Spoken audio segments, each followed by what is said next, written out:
And a very good afternoon, everyone. Welcome to Issues and Attitudes. My name is Jeff Owens, General Manager at WEIU. My co-host, Michelle Bravo. Hello, Michelle. Hi.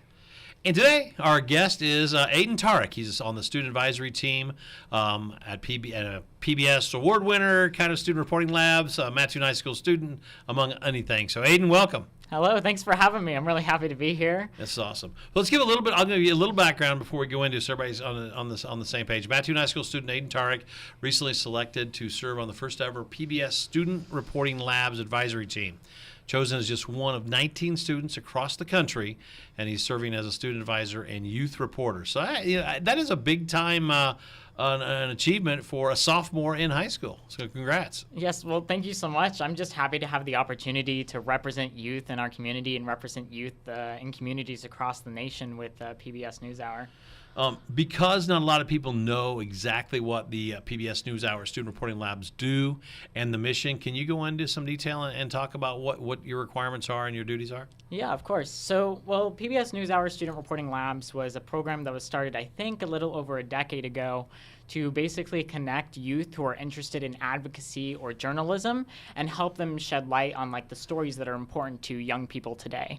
So the achievements, the challenges, and the reality, and we really just hope to inspire teenagers to become reporters and journalists in their own right.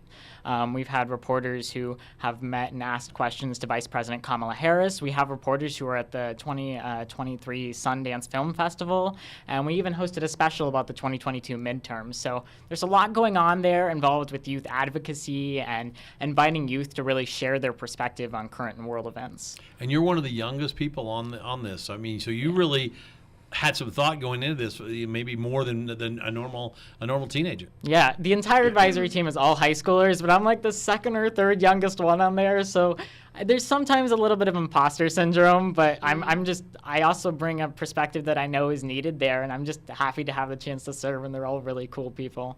Michelle? So how was the application process? How'd you do it? Well, so the funny story is I actually applied for a different position with PBS with their student reporting labs. I applied to be a co-host of their podcast, On Our Minds. So On Our Minds is hosted by two high school teenagers that covers teen mental health and youth suicide and topics that are important to teens involving mental health. So I sent in the application for that, which required a letter of recommendation and an application process, and I ended up being in the final bracket for people to get involved. And so the funny story was the interview ended up being the day of the Mattoon homecoming dance. So I'm sitting on this interview at noon exactly with two PBS producers and then the two outgoing co-hosts of the podcast. And I'm sitting there answering their questions in the interview. And then I literally leave that meeting, go shower, and get dressed for the homecoming dance that same day. So it was all really wild and really hectic. But actually, I ended up not getting that position. They went with two very talented other teenagers instead, who I both got to meet now and really feel that they bring passion to this job. But one of the youth media producers with PBS said, "Hey, Aydin, I think you should apply for this nationwide student advisory team. I think you'd bring really good ideas to it." And I was like, well, why not? And it's another opportunity to get involved. And I sent in the application, another letter of recommendation, and I honestly didn't think that I would get it because I don't know, I had doubts. And then I remember I came back from a district conference for student council, and I was in a teacher's classroom after school when my phone buzzed. And this was sometime mid-November, and I pulled out my phone, and all I read was "Congratulations" from PBS NewsHour, and I was like, oh my gosh. So I talked to the teacher, and they were like, what's going on? And I was like, I just got accepted to the PBS student advisory team. So it was really exciting. The next question I was going to ask you is to tell me about when and where you were at when you found out. So then, is your first call to your mom, or what happened there? So that same day, I was elected district vice president for student council, and I texted my parents about that. It was a very good day, and I texted my parents about that. And then later, I sent them a screenshot, and I was like, just got accepted to the PBS student advisory team, and they were like, wow, this is amazing, and we talked more about it. So it was really that teacher, and then I told some of my friends, but as far as any really big public announcements, I had to wait till the press release in December. So it was a really exciting time. Oh, I bet. Now, when you think about the student advisory team, do you guys meet via Zoom, or how does the meetings go? How's that work? Yeah, so there's 19 members on the team, including myself, and we meet monthly via Zoom, and then we also communicate via email and Google Workspace and even online about some of our other projects in between our meetings. And have you really connected with some of these student advisors so you can throw ideas off each other? Absolutely. So, like, obviously I connect with them during the meetings, and I've got to hear from really unique perspectives that I either haven't heard of or haven't really thought about at all. But I've also connected with some of them one-on-one, so I've become really close friends with two of them. We talk politics, we talk social justice, we talk even simple things like what normal teenagers would talk about, like tennis, or one of my friends on the team plays lacrosse. So we really like to talk about those things. So I'm just excited to meet these people and really build more connections, because they are some of the most talented people I've ever met. Michelle? So, like, do you know where they're from? Like, what other states?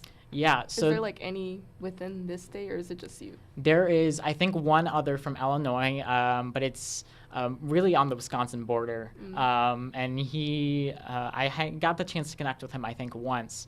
And other than that, they're from all over the place. We have one from Hawaii. We have, I think, 2 or 3 from Texas, one from Washington. It's a really diverse group, bringing perspective from all around the United States.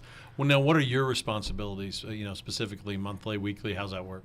Yeah, so the meetings are monthly, but PBS also sends us other things to work on or give our advice on. So I mentioned On Our Minds, the podcast that we were talking about earlier.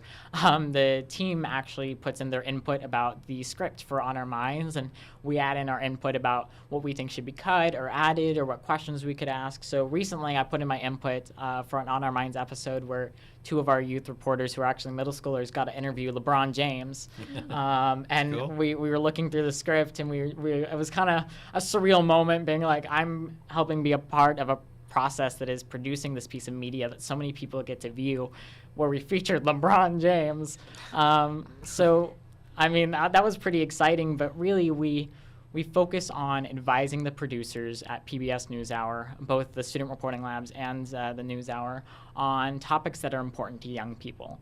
So we have to bring the perspective of the youth of America, because so often as youth, it feels like in the media we are forgotten or topics are glossed over.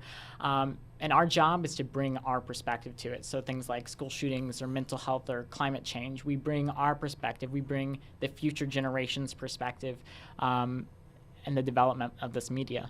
Now, how does Mattoon High School fit into this? So, do you get school credit for this, or is this like an outside project, or what can you supply that? Right. So I don't get any credit with Mattoon High School for it, but also I do get the opportunity that I never would have gotten before, and that's to represent our community.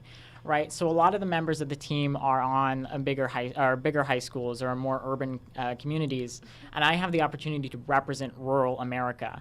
You know, Mattoon, where I come from, in Coles County, where I come from, is a town. Everybody knows each other, or most people know each other. It's very tightly knit, and that's a perspective that I think isn't always brought to these nationwide programs. And the school district, the Mattoon School District, the Coles County community have been really appreciative and really just accepting of this entire process, and have been the most helpful in supporting me as I applied for all these different things and went through this entire process.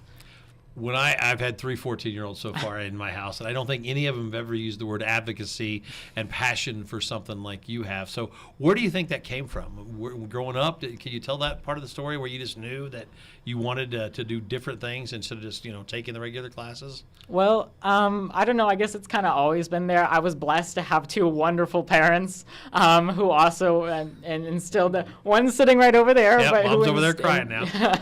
Who instilled that advocacy in me. But it really started, this is a bit of a funny story, it really started in 5th grade. Because in 5th grade, I feel like most elementary schoolers were not focused on the things that I chose to be focused on. I remember after I would get my work done in school, I would ask to go down to the library every day. And I would go, and this was before all the Mattoon students had Chromebooks.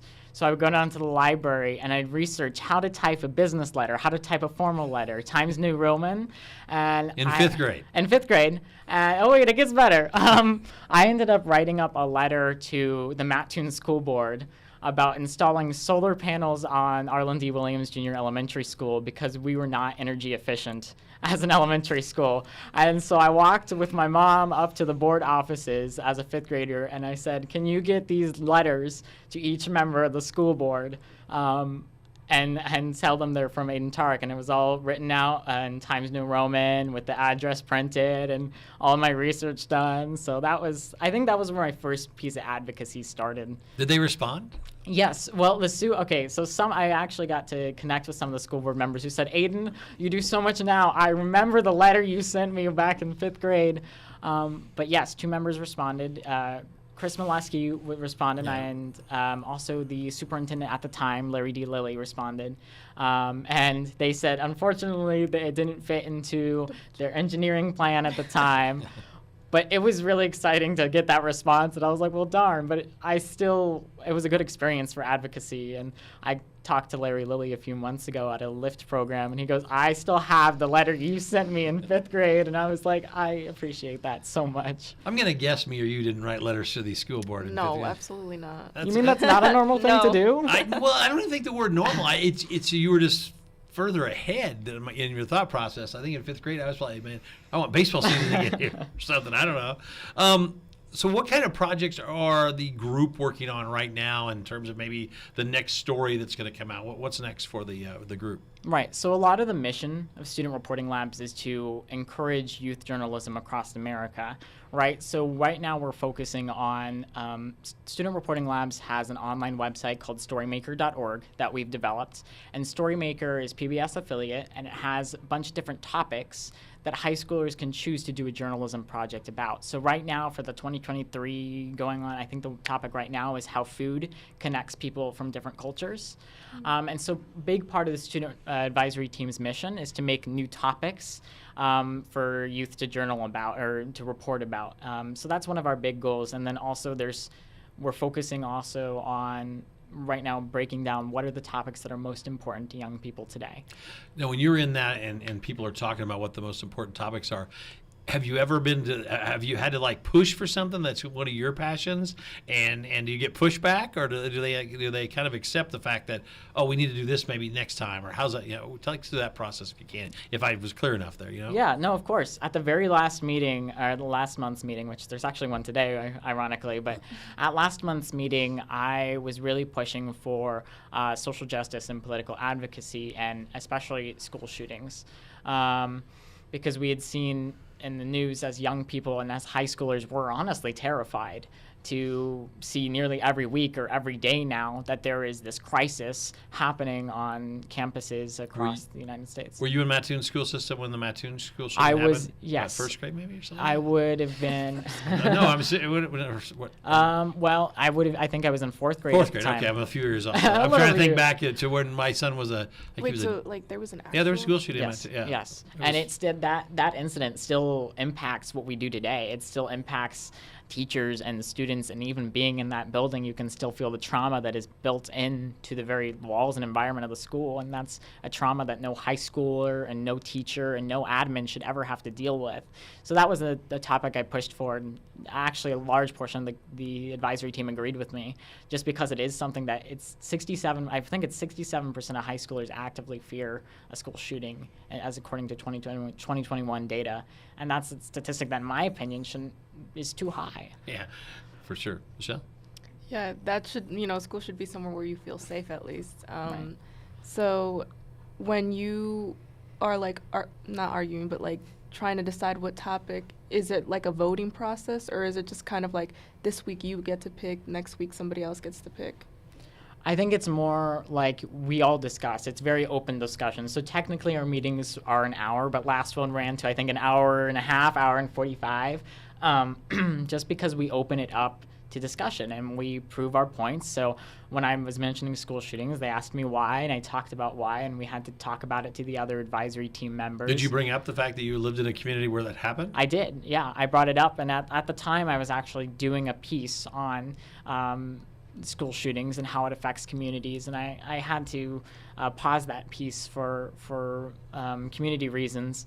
But I was really pushing that because it's an open discussion. So there's no real voting process, but it's really a lot of just talking about it, talking about what's important, because we are the youth. We are supposed to bring our perspective to these discussions. Was there anybody else of the 19 that are in there that had that similar thing in their community? Or were you the only one? Do you remember? I think there might have been one other that had to deal with an incident where there was someone on campus with a weapon and they had to shut it down for a period of time. But other than that, there's none that I know of that have had to deal with that same experience. When you think about being named to this student reporting lab of the 19 students across the country that went into this, obviously Michelle and I could probably say we understand why you were chosen, but do you have a good feel for why they chose you? I mean, going in, because you said you weren't expecting it. Yeah, I think I've throughout my entire life since that 5th grade letter, I've brought a significant amount of advocacy in my life. Sometimes, and my parents will say this, sometimes I put a little too much passion into my advocacy and not my schoolwork. But I think the projects that I do, fighting for equal rights and mental health justice and a stronger education system, has really impacted the application process for this team. But I also bring another unique perspective, and I'm a bisexual teenager living in rural America. I bring the professional misconduct based on my identity. I bring the being bullied and being taunted by the F slur in school hallways, and I bring the being over-sexualized in my former workplace as a teenager because of my identity. And that's something I want to show. And I don't know if this went into my application process, but I want to show LGBTQ plus teenagers living across America that it's okay for them to be who they are and to also have dreams. It's okay for them to aspire and be ambitious, and it's okay for them to want to change the world, even with their identity being the way that it is. That's a really, really good answer. After high school, do you plan on going to higher education, or what's the career path or the life path of Aydin Tariq? Yeah, I absolutely. I plan on going to higher education, and it could change. I have 2 years until I graduate high school, and it may very well change. But right now, journalism is a passion of mine, and advocacy is a passion of mine. But actually, journalism isn't where I see myself ending up. I hope to major in political science and minor in either international relations or economics. And because I skipped a 7th grade, I will actually end up graduating a year earlier than most people will from college and high school. And so that gives me a little longer period of time to figure out what I want. And I hope to work with nonprofit organizations that focus on advocacy, like the Trevor Project or March for Our Lives, and then or my own nonprofit organization that I actually started last year. And then when I'm old enough and when I've built the political advocacy career that I want, I hope to run for U.S. Congress. Because as a young person who's politically active and interested in current world careers, I have a little bit of fear of the things that are dividing Americans today. I think that regardless of the beliefs that we have and regardless of how we disagree, I think we should all be able to connect with each other and respect each other. You mentioned you had a nonprofit. Can you talk a little bit about that? You were just trying to slide right Yeah, there. I was like, what? I was like, wait, go back. Sorry. Okay, yeah, we can go back to that one. Tried to slide it in there real quick. That's good. In February of 2022, I started the Teen Collective Project with my cousin, Paige Day, who's an Eastern Illinois University student. She's studying psychology. We started it together with the goal of mental health justice. So as teenagers who have both gone through mental health struggles, and then also someone whose mental health has been a passion of mine and advocacy for a while, we wanted to do something about it. So we're not an officially licensed nonprofit organization. We're hoping to get certification at some point, but we aren't right now. We're working independently. And our mission is to inspire and hope and push for reform in the education system that better applies to teenagers' mental health. So teen mental health now is worse now than it has ever been in history. Right, so according to the Centers for Disease Control and Prevention, 1 in 5 high school students will suffer from a mental illness at some point during their high school career, and that's the ones that will be diagnosed, right? So we have 1 in 20 high school students will attempt to take their own life at one point when they're in their high school years, and those are statistics that, in my opinion, are scary and they're terrifying. And me and my cousin and the other volunteers who've gotten involved want to do something about it. And so we're pushing strongly for mental health justice and mental health reform and education reform to better help high schoolers that are going through these issues. Could you give us an example of something you'd like to see happen? Is it a course? Is it a program? Is it a training? Yeah, absolutely. So I would really like to see, obviously, reform in the education Yeah. system, which is a hard thing to push for. But the Teen Collective Project's current, initiative that we're trying to start up and it's a really ambitious project. So we're trying to get people involved, but we're hoping to apply for grants to help develop a committee that will research and survey students across the state about what they think about guidelines and what they think about the mental health environment in schools today. And that committee will develop guidelines and certain modules. So I think you asked personally things that I would like to see is I think that school systems, I think that there are schools without counselors. There's schools without school counselors, and there's schools without counselors who are properly trained to handle mental health crises. I think that's something that should be a necessity, but I obviously know that there are other logistical things that play into that. But I just think that mental health is another key issue for people my age, especially in today's society, especially following the impacts of the COVID-19 pandemic. It seems like before COVID-19, we didn't hear mental health near as much in the news, and now the last 3 or 4 years, it's kind of has taken some ground and roots. But again, you have to do something about it other than just talk about it. Right. So, and that's kind of what you're about. I just, I've met you now for an hour, but it feels that's the way it is. I want to go back to journalism for a little bit. Yeah. In this country, in the past, 4 or 5 years, COVID and the presidencies and all that stuff, journalism has come under fire, and a lot, because of whatever you want to call the fake news syndrome or whatever. Talk about journalism and what it means to you, and is there changes you can do in that too? Absolutely. Well, being someone who's both politically interested and also involved in journalism, I would say that you're right. Journalism is under fire a lot right now, and I don't really think that it should be. I think that journalism is about sharing a story. Journalism is about not just the national news headlines or catchy titles or clickbait. It's also about sharing the stories of communities across the United States and across the world, similar to what this show is doing right now. But I also think there's a lot of misinformation out there. And as a teenager, I will acknowledge that social media is a part of that misinformation. So right now what we have is everybody calling the other one fake news or everybody calling the other person a liar. And these arguments, when we really need to do is focus on the facts. And we're allowed to agree and we're allowed to disagree. I'm allowed to disagree with someone politically. I'm allowed to disagree with them on beliefs, but we still have to respect one another. And I want to see that same respect in our journalism. And that's part of what the advisory team also focuses on is how can we respectfully report on these issues. So that's a good answer. Michelle, so other things in your mind? No. Now that you do all this stuff, are you involved in other things at Mattoon High School? I mean, Yes. So, sorry. No, I was saying, or is this PBS and all your teen collective things? Is that your passion? Or are there other things you do? Yeah. So I would have been sophomore class president, but I was beat. So I don't have that. How did that happen? I want to know. I don't know how I'm that. Mattoon guy. We're looking into that. Yeah. But can I call election fraud? Or? Yeah, no, we don't call it that. We need to look into it, though. I'm joking. No, don't worry. So I don't have that to add, but I am on student council, and I serve as the district vice president for the Eastern Illinois District of Student Councils. So I represent 19 school districts at our district meeting, and I'll go to the state convention here in May. I facilitate the leadership team at Mattoon High School, so we focus on service events, we focus on the behind the scenes of the high school, we focus on helping our marginalized communities in the high school, and then I also serve as the student representative and the vice chairperson on the curriculum coordinating committee, which is the committee directly below the school board at the Mattoon School District that advises on curriculum and lesson plan changes, and with that I got to work heavily on the development of the health curriculum this past year. When you talk to your friends and fellow Mattoon High School students, do they? What do they ask you about all the stuff that you're involved in? It's not what I would say is above and beyond what usually we hear that a high school student is doing.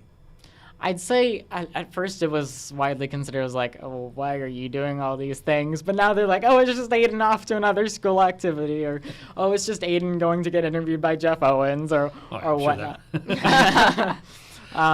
but it's become pretty like I have a very supportive circle, not just with friends, but also with administrators and educators and people at the administrative side at the school districts and across the community. And I think it's been a really incredible experience. And I share friends at the high school who have that same passion for advocacy, but maybe don't know where to start. And I enjoy helping them learn, hey, here's where to do, or here's where to look if you want to get involved. Do you kind of want to keep do you want to have a legacy so when people remember Aydin Tariq when you're U.S. Congressman in 15, 20 years at Mattoon High School that he started this? I mean, is there things you I mean, it might be a little selfish for me to say that, but No, it's yeah, not. of course I want a legacy. I want to make a lasting impact on people, and I want to also, like I mentioned earlier, with inspiring fellow LGBTQ plus students, it's not just that. I want to inspire any young person who has passion but thinks they're too young to push forward, or any young person who has passion but don't know where to start.